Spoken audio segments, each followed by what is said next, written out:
આમ આદમી પાર્ટી અને એના નેતાઓની વધતી લોકપ્રિયતાથી ભાજપ એટલું ગભરાઈ ગયું છે કે નિમ્ન કક્ષાની રાજનીતિ ઉપર ભાજપ ઉતરી આવ્યું છે.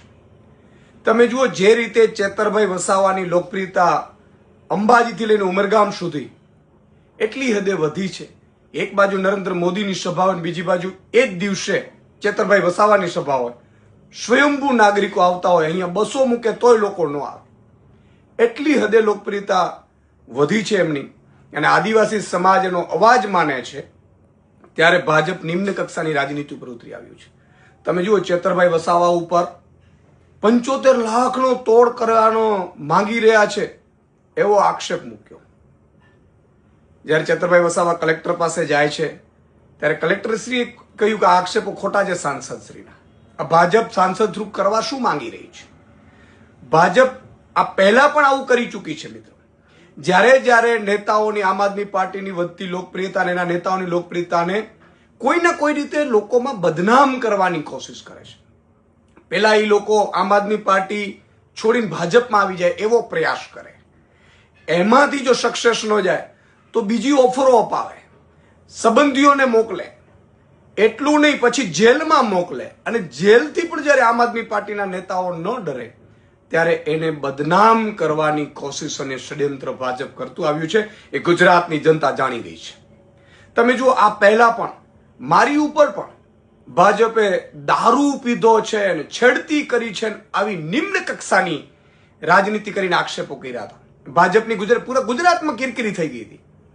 મેં ક્યારેય જિંદગીમાં દારૂ નથી પીધો, દારૂને અડવાનું નથી. હું વ્યસન મુક્તિ અભિયાન ચલાવું છું.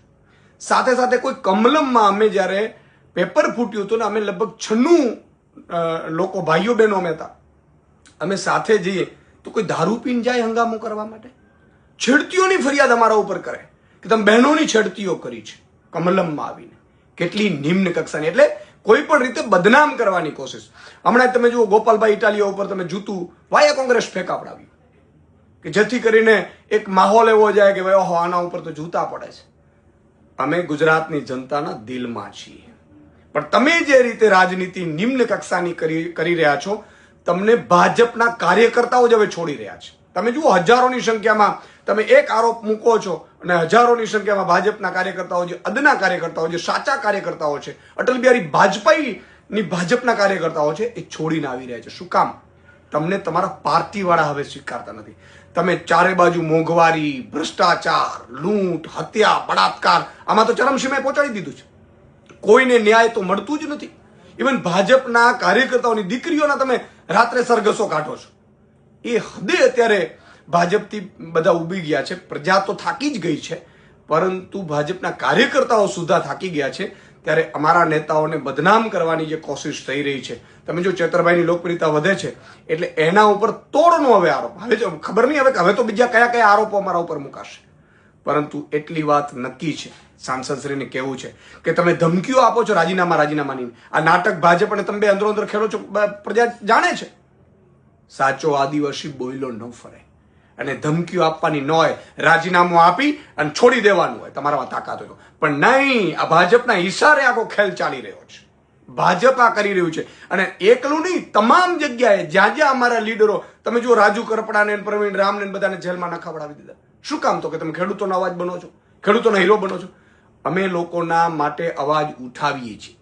અને અમારે જો તોડ જ કરવા હોત ને તો આ પહેલા પણ હજારો અમારી પાસે તકો હતી. પણ અમે કર્મના સિદ્ધાંતમાં માનીએ છીએ. અમે પ્રજાનું લૂંટવા નથી માંગતા. પ્રજાને તમારા લૂંટમાંથી બચાવવા માટે આવ્યા છીએ, અને એ બચાવીને રહેશું. તમારે જેટલા આરોપો મૂકવા એટલા મૂકી લેજો, તમારે જેટલો અત્યાચાર કરવો એટલો કરી લેજો, તમારે જેટલી જેલોમાં તમારી તાકાત હોય એટલા દિવસો રાખી લેજો.